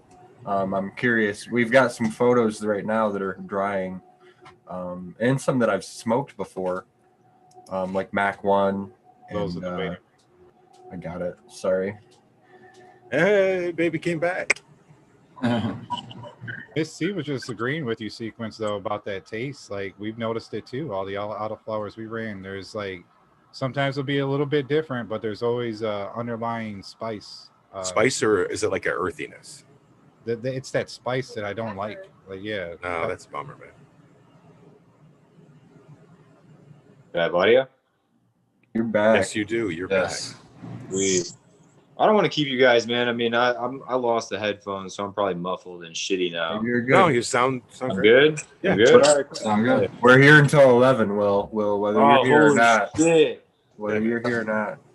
Well, I'll roll for a little while. How about that? Oh shit! No, I died right in the middle. I knew I was going to, and you guys got me high, and I forgot. Then that's a mission accomplished. Yeah. That sounds like a good night, not a bad thing. Dude, it's always a good night. What we fucking love. Like, that's what I'm saying. Like, everybody thought we were all stirred up. We weren't stirred up. We were sitting on our fucking couch, watching fucking TV, smoking fucking weed. Plants were taken care of. Everything is good. I mean, we're just getting high. Kids were taken care of. Everybody was fed. We weren't even mad. Yeah. What are you smoking on? Fucking coronavirus. What's that? Smoking what are you smoking on? I'm smoking on that coronavirus. Yeah, man. Right now I'm into some GMO. I'm really on the GMO flavor profile right now. The Kush breasts, I love the Kush breasts right now. Most TK crosses are coming out real nasty. I'm watching a buddy of mine, shout out to John the Jar. I'm watching him. He got a male out of a pack of OG seeds, banana OG, ogre seeds, ghost OG. Okay, yep. I was trying to fucking remember. So he found a male in a pack of feminized seeds that he won in an auction from Oregon Kid, and he started a whole project with Oregon Kid, and I'm pretty stoked to actually try that strain sometime when I decide to make my way back to Oklahoma. If you like that GMO, check out Hans Solo Burger. That's one it's probably one of the most popular one that we grow at work, and it's the GMO crossed to a Larry OG. Ooh. It's just like garlic and funk. It's so funky. I can't even describe it. Really good. We've had total cannabinoids, the highest ever total cannabinoid we've ever had come back was like 40%. So damn near half. I struggle to even understand numbers like that, bro. Yeah, but that's cannabinoids, so that's all together. So THC and CBD and all the other. I got it. I know, but I'm still THC. Yeah, THC high or low 30s. I mean, high 20s or low 30s. It still comes in pretty goddamn high for THC. It's wild to think that like half of that flower is oil. Yeah, we were running so many strains at the bowling alley. The only thing that we've seen come in at like 31% is I was trying to put together a little deal with OG Rascal to where we were doing the same licensing thing, and we got to run his Wi-Fi one time, and dude, that came in at 31 plus or some shit like that. But the highest we've gotten in a year, well, a little over a year now, was 33%. I don't even remember what the fuck it was that we ran. It was probably like GMO or. I think it was sour garlic cookies. Or sour garlic. Okay, yeah. We grow some garlic flavor profile, bro. Dude, it's my favorite. Skywalker. There was a Skywalker that we used to buck a long time ago, and it was the gankest shit. This and a sour OG. There was a sour OG. The nugs were rock fucking solid. It stunk light green, you know. I like that profile, but I like roadkill. I like fucking anything. If I smell a skunk that's dead, I'm like, that's some fucking good food, you know? You mesh with our vibes a lot. Yeah, you want to The only thing you're missing is pine. That's the only thing we really are big on this panel about, is everybody misses the pine turfs. Yeah. Man. I don't like lemons. I don't like oranges. I'm going to struggle in those profiles to keep those profiles alive Doggone Sour actually comes out danky with some orange. I mean, there's some super orange phenos in there, but it's got some fucking dank in it. I mean, it's got Calio in there. So our sweet tea. I'm sorry, sweet tea. There's some super danky fucking sweet tea. Doggone Sour. I know. Yeah, my bad. I was thinking of sweet tea. My bad. Sweet tea has like it has a pheno that's not only orange, but it's danky, funky, nasty because it's got some Alcatraz in there, and that Alcatraz comes through, and I just like that funky fruit. I don't like just fruit. Fruit has never really got me high. I'm with you. You'll get even like a beautiful purple bag of like fruity weed. You'll smoke like 1 or 2 joints, and you really don't want to do anymore. Like you're done with it after that. Mm-hmm. Peace Train is like that. I'll be honest. Peace Train made like the cover of fucking High Times or some shit like that. Like Peace Train is a beautiful. When Sub grew it, the buds were this fucking long and this big around. I mean, they were awesome. She was a gorgeous lavender, but she wasn't very potent. You know, it would be certainly a cool trait to carry on, some of that lavender and that size and the vigor. But it wasn't super potent. It didn't get me high. That's definitely one of the boxes that we want to check. And that's got to be the hardest thing for a breeder, because I find even, with the few people that I deal with, like I could give the same from the same plant samples out to different people and get 4 or 5 different, reports back that all say different things. Oh, that's like this hit me like that, or this one I thought was really strong. The same fucking shit will be said was weak to somebody else. So it's like, you even decide. You just got to go. Tolerances. Yeah. I mean, I hope it's different tolerances. At least that's the way that I'm approaching it, is that, people in my circle, we all have, and you guys, I'm sure, I mean, we all know what dank is. Everybody on this panel knows exactly what dank is. So, if it can get me high and it can get my friends high, then we got something going here. I mean, we've at least got one trait that I think needs to carry on, because there's so much weed out there that just don't get you high. So but that's the important thing, though, is you got to get people to smoke it to try it, because when people like rely on test results, like perfect example, we grew a test plant at work of Biscotti, and I smoked it, Abolish smoked. I can't remember who else was able to try it. I smoked it. Okay. And we all thought, wow, this is great weed. It's fucking amazing, right? Mm-hmm. So it came back like at a 15 or 17% THC. So the owner's like, we can't run that. No one's going to fucking buy it. Yep. That happened to us with a Jesus OG, bro. The bud didn't do it justice at all. Like the look of it, it didn't look like it tasted, that's for sure. It tasted amazing. Yeah. It didn't have much frost. With Jesus OG, I know exactly what you're saying. I mean, we came in at less than you. I want to say we came in at like 15%. I mean, the guys looked at us like, I thought you said this is fucking dank. We're like, it is fucking dank, man. I have that blue gelato from Dro right now that I think he got tested at 16%. You know what I mean? But I don't care. I'm looking for the effects and the terps of it, not necessarily how high the THC is in it. I was gonna say, didn't he hit 2-3% on all this stuff though? Like, yeah, that's perfect. Like, he did really well. Yeah. So, but if you just walked into a store and you've seen that, you would be like, oh, I don't want to get that number. That number's lower than this number, so I'm going to buy this one. And it's a shame, man. People really need to try to self-educate on this. I don't lead with numbers. Even when I was doing the dispensary thing a lot when I went to Oklahoma, because I wanted to experience Oklahoma dispensary life. I was trying to do my market research so I could open my own dispensary out there. So as I'm going around, that's the first thing that all bud tenders in the market lead with is, we'll just say GMO. I mean, not the kind of GMO I'm fucking smoking, but they'd be like, here's a jar of GMO. It came in at 31%. I don't give a shit about the numbers. Can I smell it? And that sucks because we're in coronavirus, so they don't want you to smell the weed. They don't want you to fucking be around the weed. Some will be cool and let you smell it, but I want to smell it. I want to look at it. You can get a pretty good idea if you know weed from the smell. Yeah. The smell is everything for me. I can smell drugs. Can you smell drugs? I can smell drugs. You know, it'll get me high. This has got the stuff. You know what it is. You can smell it. I really do. I believe that. Fucking it's been a two-can Sam, man, as I just go off of my nose. That's all I do. I don't care what it says or the name.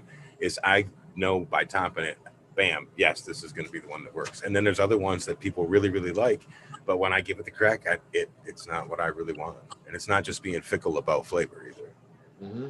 Well, they say that the sense that is most they say the sense that's most closely tied to your memory is your nose, is the sense of smell. So that makes sense. But as you smell things over and over and over again, the shit you know you like, you're gonna remember that shit. And so dank. Yeah. What is the dank? This shit is fucking dank. I also think it correlates with like what you're actually healing at that time, because for years and years and years, the OG was my medicine. Like I didn't want anything else. And nowadays it's all about the energy of the sour melon. And I had the 818 headband back then, which is the cross into sour melon. It tastes just like it. It just yields more. Mm-hmm. And I prefer the OG, but nowadays I honestly, my patients need it. They have to have the OG. But myself, I could live without it now. No shit. Sour melon, I could. So many. Sorry. Yeah. Well, I know it's different with different people because I'm a fast. You can tell just by how I talk and how I squirrel. And this is why Sub and I work so well together, because he squirreled and he was high energy. So I just wasn't open about it. We can bounce from idea to idea and have 5 or 6 different irons in the fire. So I need this heavy indica, and for me, it's a chem or a skunk or an OG just to calm me down enough to chill and eat or hang out with the fam, or you know what I mean? It's just going. I'm on my phone. I'm on Instagram. I'm on fucking, trying to figure out what's going on with our packaging. I'm trying to do something. I'm always trying to do something. That's why you like the Kushes, because the Kushes just chill you out a little bit and just push you back. You know what I mean? When you want to unwind. I need to slow down always. I'll tell you what, the Mac 1 is the one that slows me the fuck way down. What's up with all the drama on his page? You seen all the drama on his page? Everybody calls us fucking Chads for trying to license, and then he's blasting the nurseries for selling Mac 1. Did you guys see that? I didn't see that. No, I haven't seen that part yet. Is it because they're not doing the legit Mac 1, like the one that he only handed it out to people that deserved it? But there's like a lot of fake. I was asking you guys. I mean, that seems like the rebuttal is it's not getting given away anymore. Now it's being monetized on a very large level. It is. It looks like they're going to try to stop that. I could see it, man. That's his legacy. Now that it's not being given to people that are using it for a good thing, it could be getting grown in a bad way, and some people might not think Mac 1 is that great. Mm-hmm. When it really is. It's the dank standard. I mean, how many times it's really what this thing was born from. I went and bought this. This was the conversation that Sub and I had. I was like, Sub, dude, I've had, what did he bring? He brought Cuvée, or he had some Cuvée, the hash, and it was just the Cuvée hash, right? Anyway, I was like, Sub, I've tried so many different, dispensaries that carry your genetics, and every single time I smoke this flower, it's different. And I understand, they're finding different phenos, and there's this chance of, different flavor profiles and cannabinoid profiles. But I'm actually saying, like, some of it is grown really well and some of it is grown really shitty. And for me, that doesn't make sense to me. Why isn't there some sort of standard for your strains as I make my way? Because they're utilizing the name Subcooler. They're utilizing the name Exotics. I got this cookies and cream from Exotics. So this is Exotics cookies and cream. They do this.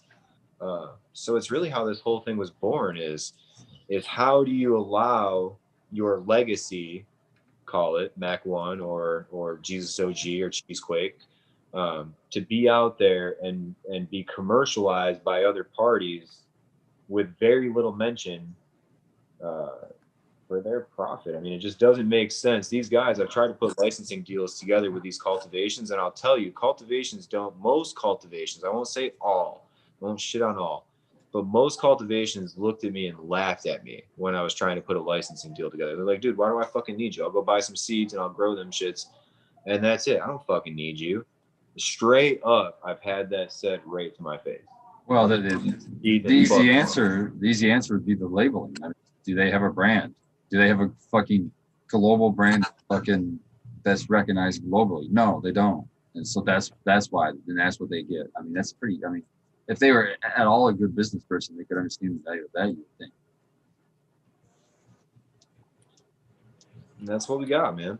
I mean, if they laughed at me, that's good. These are young brands, and we thought we could add a benefit to their brand just by simply being like, Stub loved to meet people. He loved to do shows. So why not make that into a gig for him? Why not make that into something that he can go and do, and people can come and shake his hand, and he can have his weed grown in huge fucking buildings that he never imagined seeing his weed grown in ever when he first started carrying seeds from Amsterdam over to here when nobody else was doing it. I mean, do you think he ever imagined seeing this? This was fucking awesome for him to see, bro. The bowling alley was awesome. So the bowling alley was the fucking tits, and it just blew me away that some people could look at you and just be like, yeah, I don't give a fuck. You sell your seeds, and we'll buy them, and we have our own brand, and good luck. You know? He really did give a damn, because it you know, correct me if I'm wrong. It's been a few years, but if I remember right, the way that you had the dank flower packaged, it was packaged in a glass jar inside a really nice flashy cardboard box, right? And then it said super soil. We didn't do flour. We did concentrate. We did a cool little dank green box. It was a pain in the ass to put together, a little origami motherfucking. But yeah, he's right. Yeah. Okay. Yes, glass jar. Glass jar. Yeah, we did an infinity jar. It was all, we put all fucking kinds of thought into it. And we fucked up the box like 3 or 4 times because we're stoners and we can't measure shit right. Yeah, no, so I mean, it was a fucking nightmare, bro. Packaging really is a pain in the ass in this industry, and you have to follow so many stupid rules, and it's just it gets to be annoying when you know it's just a plant. The regs suck, but I understand it. I mean, I understand that I don't want the small kid getting a hold of the pot and eating, you know, gummy. V is not super in love with gummies that are the shapes of things that kids would be attracted to, and I understand that too, being a parent. I mean, we love them, and if we're making them at home, I think we can all be adults and figure out how to do that. But on a commercial, I'm cool. And you got to understand, me as a parent, like, the kids have grown up the last 4 years as sub cool as their uncle. I have some awesome fucking kids, and we're in the industry heavily, and this is all we fucking do. So this is coming from a parent that still don't want my 12-year-old getting super fucked up on my edible yet, you know, accidentally. Yeah. Now I'm thinking of weed gummies that are all dick shaped or something. Bro. Yeah, but you're always thinking about that sequence. Fucking dildo shaped gummy, bro. Yeah. He would have done a dildo shape and a butt plug shape. Yeah, then you'll know, dude. Fuck. Miss all my nerdy shapes. I can't make Batman gummies or nothing no more. They gotta be exactly. Cool head. I don't think we'll ever. They've got to be dicks, dude. Yeah, dick. Right? Put that on Amazon, Miss C. Dick molds. Silicone. I think you'll get something interesting in the search. Oh yeah, absolutely. Fuck yeah. And here we are. That one. I'm not in the YouTube chat, so I don't know. What? I think V's over there. You're missing out. Are we missing anything? Am I missing anything? They're going all over the place tonight, man. All over the place. Yeah, it's all over. Do we have a lot of haters in here? No. No, It's absolutely all not. love. No, it's all. Like, all I told you, out of the shit that we did, I'll even say it live. I got like 200 DMs. I think I put up enough to not cross the line and be too much of a dickhead, but enough to kind of just be like, bam, this is what's going on. Out of the 200 DMs, we had 2 people that was in there like, fuck you, Will, you're a fucking dickhead, asshole. Everybody else was like, dude, much love. Let's keep pushing. Let's keep trying. Don't let this shit fuck you up. And I'm like, you know, I answered everybody as much as I could. Instagram's not my thing either. I'd rather be living IRL, like Sub kind of taught me.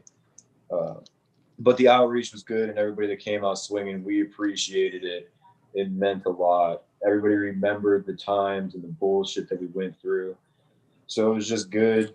living kind of 6 months, not saying much, and then finally saying something, the whole, at least our circle, came out and said, yo, we support you. And this is fucking, we're here for you. And if you need anything, if you need cuts, if you need this, if you need that, we've had so many people reach out and just offer us so much. We couldn't be more grateful. So this shit has been solid. We got it in control. I think that's something that's like that's one of the things that really draws me to the cannabis community, and it's one of the things that is the hardest thing to explain to somebody outside of the cannabis community. Right. Like people that are judging or whatever, and you're trying to explain to them that it's more than just smoking weed. There's more to it. There's a whole community to it, and the community is fucking amazing. Mm-hmm. It's just one of those things. It's like you can't put words on it, but it makes all the difference. It's that abundance. It's that karma. Like Will was talking about, he believes in karma. It's that, like, I believe in abundance. Like we're all like, we're giving information. We're not like charging for information or anything, and we're doing it out of the goodness of our hearts or whatever. We're doing it out of we're willing abundance is what we're doing. We're bringing everybody together, and like in the long term, like Will just said, like they gained so much more, because they gave so much. People are, you earn a ton of respect that way. It's grower's love. It goes a really, really long way in any industry. You know what I mean? But like, give and you're going to receive so much more in doing so, rather than being picky and greedy and all of that stuff. You're going to lose respect, and who knows where you're going to end up. That's all I have to say. In this industry, without respect, you're done, right? Yeah, and in this industry, more than any, that your reputation means more than anything in this industry. Just I think that I've seen that. It's just like we've been in so many battles.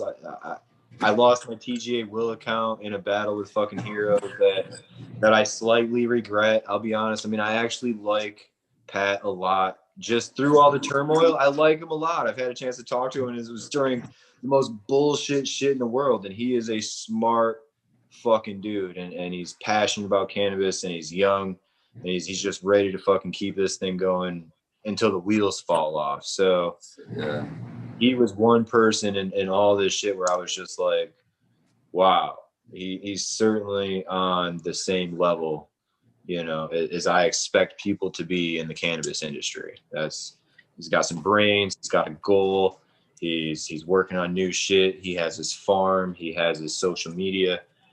To me, he has almost a total package, you know what I mean? So that gets a lot of respect from me. And something I aspire to. I mean, it's something I aspire to get Subcool to. Subcool's not to that point yet. I'm not going to bullshit with you guys. I mean, that's something that we aspire to be as a company. So he springboarded off of PGA, and he went and built something fucking amazing. And here we are kind of building back up from the ashes. And now I'm looking at people like him that I've respected, that I've gained respect for along the time with Sub, whether that's through bad or good, that I watch, and that keeps me motivated, Yeah, I think that's great strategy to just improve. I try to surround myself with people that are better than me, so they'll rub off. You know what I mean? I want to be like that. So, like you said, the community that you build around you is awesome, and you guys share information with each other, and you're trying to elevate each other. And as long as there's no bullshit, I mean, all bullshit aside, we're all raising each other up just by sharing a little bit of information. We're sharing back and forth, because you're like, man, I remember that when we were talking on the show, or I remember that when I was hanging out with, this cat. I mean, I'm a sponge, and I live that way. And that's how all the opportunities, I believe, have came to us, by just being open to those opportunities and learning almost like by mistake through many, many, many mistakes. Right. We're all saying stuff that we heard somewhere else, we're just kind of remembering it and repeating the things that we thought were valuable. And I'm sure you've done it, and you've evolved it. I'm using the word evolution a lot. I feel like cannabis has evolved in the last 10 years, 5 years, even the last 5 years. I won't go back even as far as 10 years. I would say in the last 5 years, I've seen cannabis just explode from normal looking weed with, decent trichome production, Decent, you know, good smell.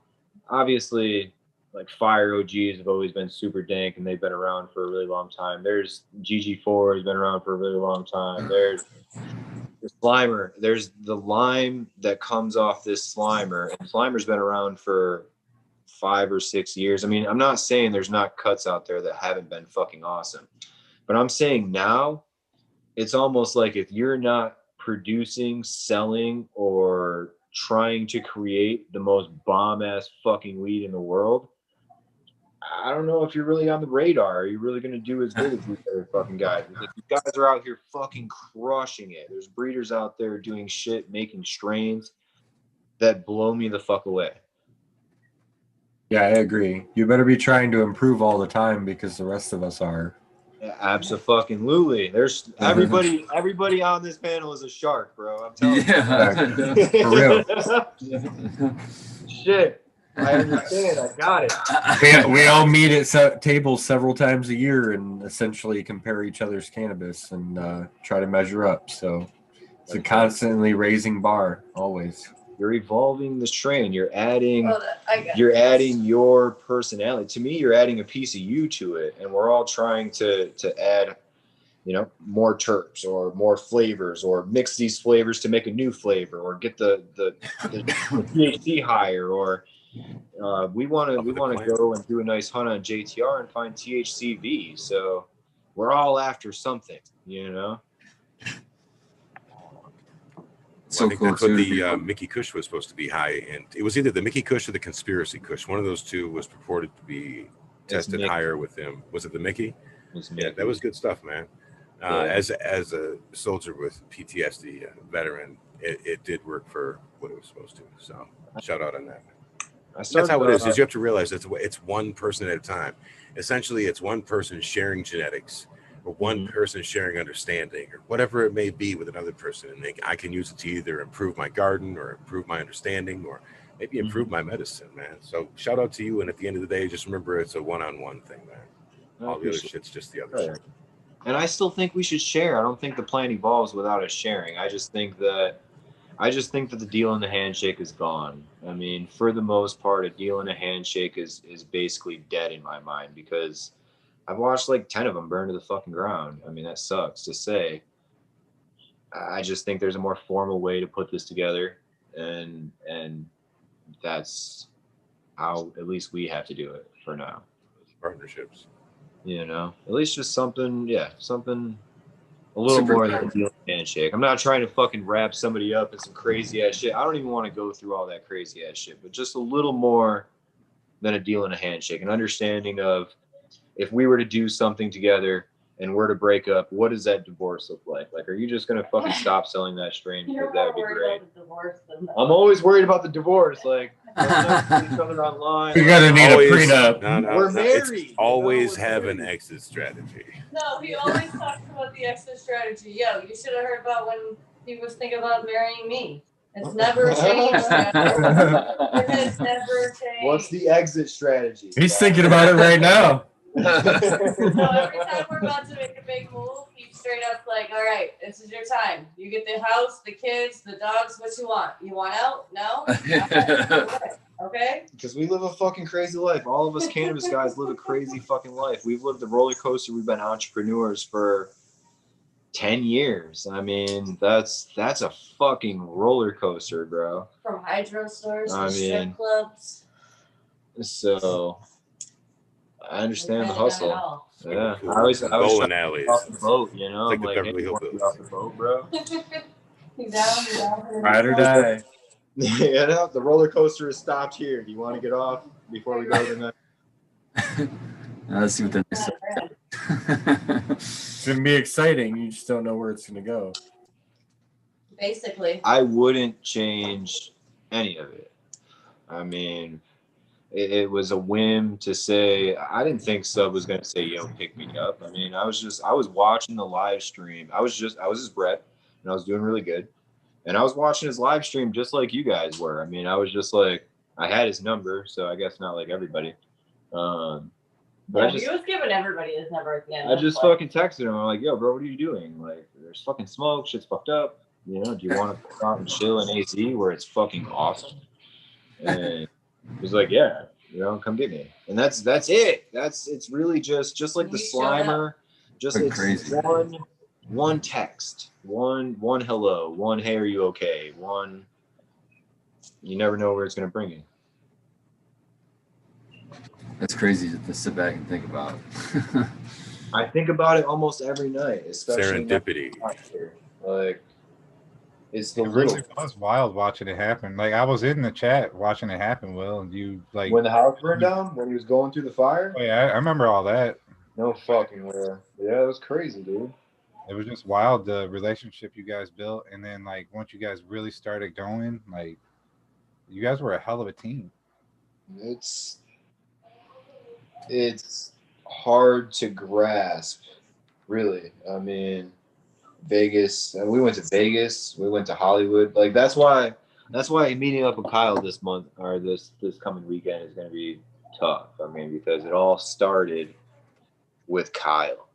It all started like we came to AZ. He went to the Airbnb. We needed to get cough. We needed to get, you know, he wanted to meet up with Kyle, and we went to Hollywood. You know, we went out there, and they met at the hotel. We went to his grow, and we seen all that shit, and it was just like we smelled cough when he opened up. And Kyle's not at this cultivation anymore, but I got to tell you, when Kyle opened up, he was in these storage containers, big long fucking storage containers. And they were double, they had double doors. So it was like the regular doors, and then they had built another wall inside, you know, to where they could seal it and run CO2 and everything they needed to do. When he opened up the double doors, before even the second door, I was standing 15 feet back, you know, because they were just doing their thing. I was just with Sub. Here I am with Sub, like the first 2 weeks of meeting him, and now we're with Kyle Cushman. I'm like, what the fuck is going on here? You know, I mean, so when he opened up the doors, I swear to God, the strawberries slapped me from 15 feet away. And I've wanted to run his Vegan Matrix line for a while, but I haven't yet. I mean, but his stuff, I've smoked his stuff. That container just slapped me in the fucking face. So Kyle grows dank, let me tell you. So it's going to be weird circling back, and, you know, we've kept in touch since Sub passed. Like, it's been almost a year. We've gone through coronavirus. When was the fire? It's going to be almost an anniversary from when we did the Dank Brothers. To do the Dank Brothers. That did actually work. I mean, we got seeds out and all that other shit. You guys seen posts on both sides. And when I reached out to fucking Kyle, he was like, Dank Brothers for fucking life. And I was like, yo, that's fucking solid, bro, you know? So, Will, we had a question in chat a little while back. They were wondering, what other studs are you planning on working with? I think you said I don't have a stud that I want to pick from a seed pack. I want to use Space Dude and some of these new kick-ass moms that I've acquired to potentially find myself a new stud.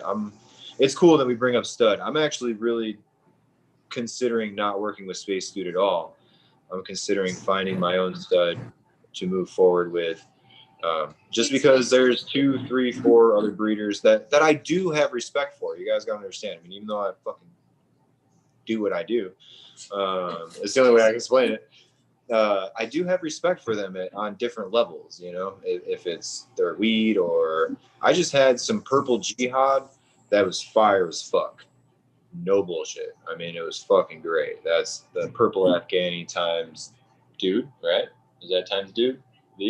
What? The purple jihad? I think it's purple Afghani times dude. I don't follow her like that. But I have to keep in I did try her new strain, and it was fucking great. So, but she's working with Dude. We have dual rights to Dude, the Subcool company, and Angela's company.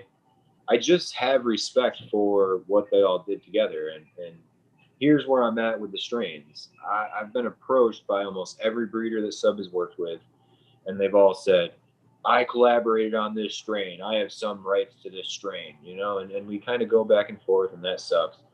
So I'm pretty much in a position where why would I disrespect any of these people by working with these, by trying to recreate these strains.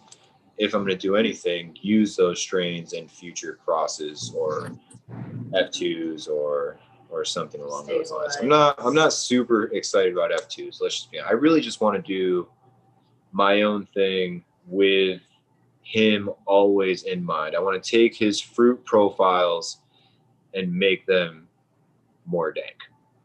I want them to get you more high. Where I'm at. I want them to grow a little bit better, some of them. I'll keep the core genetics. Yeah. I mean, Cheesequake, Jack the Ripper, I'm really interested in. Vortex, I'm really interested in. Quirkle, I'm really interested in. Sweet Tea. There's some that we're very interested in. These are his staples, though. These are what everybody knows him for. So I'm interested in the ones that I know have very little to no collaborations involved. Makes a lot of sense. It's fucking took a lot of thought, dude. I mean, yeah. You gotta understand. I got like 5 breeders coming at me all the time, like, fuck you, Will. You know? Yeah, just. That is not. It is G13 times purple Afghani. Oh, okay. I didn't think it was Space Dude. Yeah, She didn't start playing with Space Dude until. It's G13 times purple Afghani. Yeah. That's Jack on this stuff. He's real good. And it's good. I mean, I had some. It was fucking fire. It's. I texted her. I told her. Kudos. Yeah. Yo, it was fire. And people don't know what goes on behind the scenes too. I mean, we text most of these people that we put up. If I put up a post about somebody, we talk like on the back end. Yeah. You know, I'm not just chasing clout out there.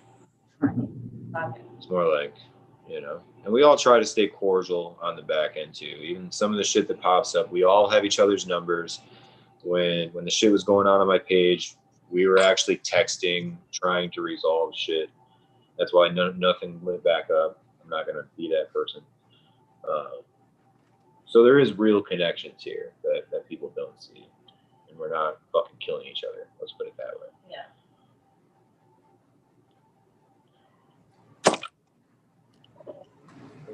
Another question too, Abolished. I didn't see it though. Yeah, he was wondering what Will's, I think it was his fondest memory of sub or his best memory. I can give me a minute. I have a lot. I mean, I spent a lot of time. That's one of those you got to find one good for YouTube type of. Yeah, I gotta think of one good for YouTube, and that's a tall order, man, especially with sub.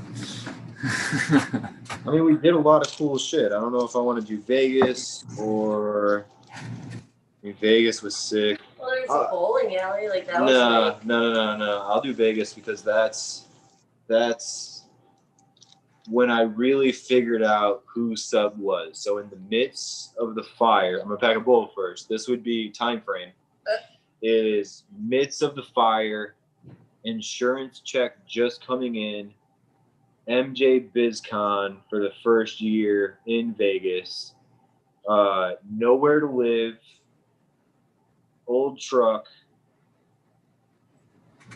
All right, that's the time frame we're at. So it would be how many years ago? 4 years ago? 5 years ago? 2017? It's going to be around that time. So Vegas, call it 2017, 2016, I can't remember. MJ BizCon. When was the fire? Somebody in the chat's got to know when the fire was. 4 years ago. Was that 2016 or 2017? It was 4 years ago. Yeah, I'm sure someone knows when the fire was. It was 4 years. So MJ BizCon in High Times was happening right after that, right after the fire, and he still decided to do High Times. So we did High Times in SoCal with basically no fucking seeds, and then we went to Vegas, and High Times Party is going to be the story. And this is where the cup was a disaster and is windy as fuck, or was that not the same time? It wasn't. It was calm. It was calm. Okay. We spoke. We were staying at. I'm gonna have to start at the beginning. So we pull up in Vegas, and when we pull up in Vegas, we end up, well, I think, did I get the hotel or did you get the hotel? I don't think it really fucking matters. So somebody got this hotel for us, and it's not on the strip. It's not one of these nice hotels. I didn't get any hotels for you. I was not your assistant. I thought it was decent. I mean, you know, I pull in, it's still in Vegas. It's fucking, I thought it was pretty good. We walk in, we go up into the room. He's fucking like, fuck this. Like, we sit down, we smoke a bowl, and I could just see him brewing, you know? I could just see him fucking brewing there. We actually met, it was the first time I met Spliffy. So he was texting people and letting people know he was in Vegas and shit. And Spliffy stopped over, and we got to hang out and smoke a bowl and shit. And I could just see that he was aggravated during this whole fucking time. He's just like, fuck, you know? I see him looking around in the room, and he's just not fucking comfortable, you know? And I'm like, what the fuck are we doing? He's like, you know what? Fuck this shit, dude. I got some money. I know exactly where the fuck we need to go. And I'm like, what do you mean? Like, we've already rented this motherfucker. You've already paid for it. We're already smoking. My shit's out. I mean, we're here. We're at MJ BizCon. What is your problem? We're basically gonna sleep here, you know? And he's like, nah, dude. Like, I'm not gonna fucking stay here. This place fucking sucks. There's probably cum on the pillow sheets and cum on the fucking blankets and shit. And I'm just not fucking staying in some cum stained fucking. He's probably right. Dude, he's just going all in on it. And I didn't argue with Sub a lot. I mean, I just kind of roll, and this is all live, of course. I mean, while he's fucking sitting here brewing, he decides, of course, he goes live along with it. So everybody sees, and fucking, this is one of my favorite experiences with him. So we leave there and we go to the fucking Cosmo. He's like, yo, I know a hotel that will take us in, and we can fucking smoke weed, and we get a dope ass fucking spot. I've never been to any of these places. Sub showed me so much that I had never experienced that he had already experienced. So it's my first time at the Cosmo, and he just goes rolling in. I mean, he's still basically in his fire clothes. You got to imagine. Okay, so a view, Sub, his what kind of hat is that? What kind of hat is this hat? A fedora. Is it a fedora? Yeah. It's right here. So that wasn't the hat though. Right, it was the green one. So imagine him with his hat, and he's got his affliction shirt on, his holy fucking pants, and we're walking in. We got Toke, bro. I mean, we got Toke walking through the Cosmo, and bitches are all dressed up, and everybody's fucking looking all swanky. And he just rolls on in, and we get a fucking hotel room, and we go up there, and he's like, fuck this, dude. I need some clothes. So it's like, I don't know, 1 o'clock in the morning. We literally leave the hotel, drop off Toke, leave the hotel, go to this swanky ass fucking little jacket spot, and he buys this like $600-700 jacket. You gotta understand. Let me make this.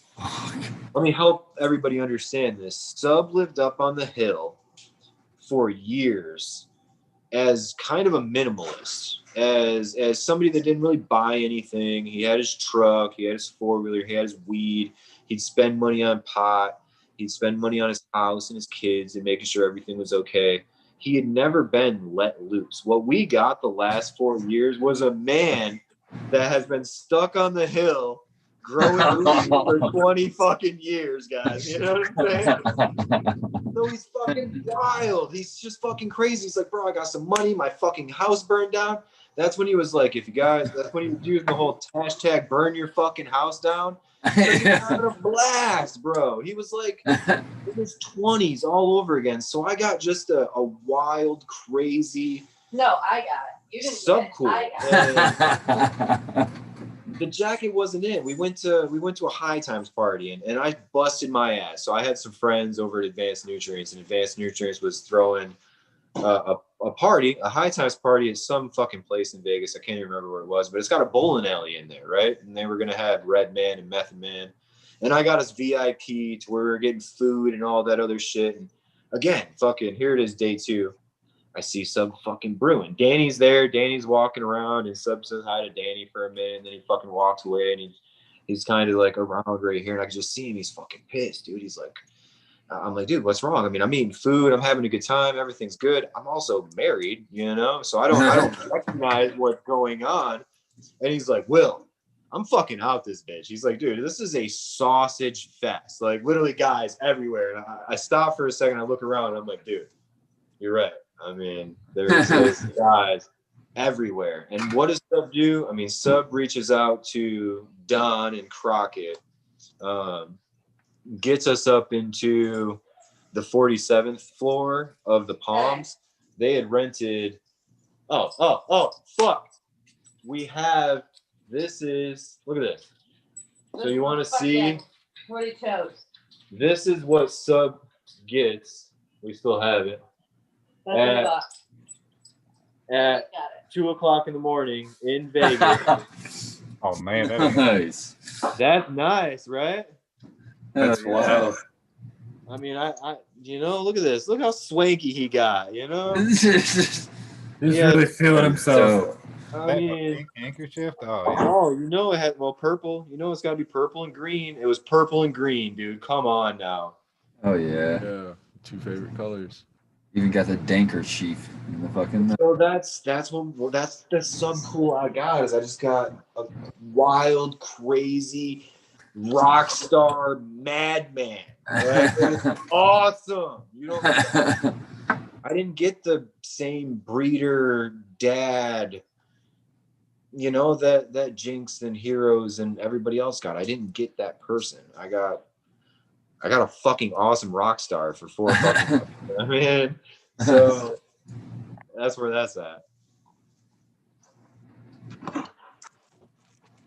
Well, we have 5 minutes, guys. If there's any other questions you want to get in for Will before we get out of here. It's been an awesome episode. Dude, thank you for having me. I appreciate you guys having me. I've had a lot of fun. I've gotten stoned. This is a badass story. Yeah, hell yeah, dude. This has been a fucking awesome episode. I really appreciate it. It's been a really fun. Oh, hell yeah. Thank you. I agree. This is the first time we came out. So it felt good to have some cool stories and share some of the real stories and share some of our experiences with them, because it was fucking nuts. It wasn't all the shitty shit that people see. Like, we did fucking awesome, crazy shit. We went on hikes, we went on hikes. He loved to find different little places that we could go fucking smoke weed and hang out at a fucking river. Like, we got to meet the real person. We got to meet Monty, you know what I mean? So that's where what? He came to the kids' football. Right. He came to my kids' football games and sat at my kids' football games with us and shit. You know what I mean? So it's carrying this on is more than just carrying on Subcool. It's carrying on the person that I looked up to and that was a father and that helped us pay our bills and, fucking taught us a lot and showed us a lot of shit, and that we're grateful to have spent the time that we spent with him, even through all the bullshit. And that's why we always stayed loyal. And even when all the shit was coming down on our heads, and this is prior to any of this, we just held our ground, You can't get We're New Yorkers, yeah. So it's just fuck that shit. We hold our ground. Oh yeah, guys. I mean, you guys, if you guys ever want to collaborate or any ideas, or I mean, whatever, you want to hit the DM, you guys are ever out in AZ and you want to hit up in Blaze, or you know where we're at. Batman. Oh yeah, thank God. You're very welcome. I think vice versa. If you guys have a launch, when you guys are ready to launch, come back and tell us about it. Michigan, yeah, man. When in Michigan, we'll go on site. Yeah, I'm excited. You guys are gonna have a place here in Michigan, because that's gonna be sweet to be able to walk in the place and buy some. Yeah. Cool gear. No, there's nothing in the works yet. I mean, there's nothing in the works. I'm not gonna bullshit you guys. We're only working on Arizona right now. It's a huge fucking project. So. I'm not coming when it's cold though. Right. Yeah. The last time I came to Michigan, I froze my ass off. Well, they're 5 minutes. There's a lot of wind. The good thing about that is it keeps all the poisonous fucking shit away, so you don't gotta worry about getting fucking bit by anything. That's right. Yeah. Well, bro, thanks for having me. We appreciate it. Thank you, for coming Will. through, Will. Where can everyone find you on all your social medias? I only run on stillwill420. I don't really love, social media, so Instagram is my home. I don't do Facebook. That's all personal. And V is at Queen V Meds. I'm at stillwill420. We're working on the website and shit. So actually look for Subcool. I'd rather you guys look for Subcool. Subcool.com will be launching in the next, call it 4 months. We're doing all the framework. It was trashed along the way, so we had to rebuild it from scratch. There's going to be a lot of how to grow videos. We're certainly carrying on the how to grow for free. So stay tuned for subcool.com. And we'll have to have you back when you launch that, and we'll talk about it. Oh yeah, that'd be cool. We appreciate it. Thank you very much for being here, Will, and of course Victoria. Let's go around the horn, guys, and we'll get out of here. Red Setter, what's up, man? I want to give a big shout out to Will and Victoria for coming on, man. It was a great session and a lot of interesting, awesome stories. Really appreciate them all. Yeah, man, I grew some of my first plants that I ever got a chance to grow. I'm thankful for Sub's work. So shout out to you guys. Shout out to Sub, and shout out to everybody who tuned in and chatted along, smoked along, and cheers, everybody. Red Setter Farm. You can find me on Instagram, and we're here in Michigan Bros Grow Show. Have a great night. Rock and roll. Thanks, Red. Mr. Spartan Grown. Yeah, Spartan Grown. It's an awesome episode, man. I really loved it. Thanks for stopping in, Will. This has been awesome to catch up. I had a smile the whole time, pretty much, just reminiscing about it. It's just so fun, so fucking cool. And it sounds like we kind of have the same kind of work ethic, and we're just very similar. So awesome hanging with you today. Awesome hanging with Chad, and awesome hanging with the panel. You guys are my family, so I don't have to really. I appreciate you guys very much, man. An honor, for sure. Thank you. Thanks, Spartan. Abolish Farms. You can find me on IG, YouTube, and wherever you see MBGS Productions. I want to do a special shout out to specifically you and Queen V, Will, and everybody else that was involved with like all the great content back in the day, the Weed Nerd like show, all that. It was a lot of inspiration for myself for what I do now. And I want to shout all you guys out. I hope I don't miss anybody from the core old team. Will, Queen V, Malik. I don't want to miss Jill. And who else? I hope I don't miss anybody. But yeah. The Dope Boys, Badger. And No Dope. You guys know who they are. Well, Mendo Dope and Soul King, they're still pumping out the content. I really enjoy all their stuff. But everybody else has a new CD. We miss all you guys, so keep putting out the content. We like to see you all again. Thank you, bro. Thank you for having us, and like I said, it's an honor. It's an honor to hang with you guys. It's an honor to get to know you guys. I didn't know everybody on the panel beforehand, and these relationships do matter to me. So I appreciate it. Thank you. Skilbo, sir.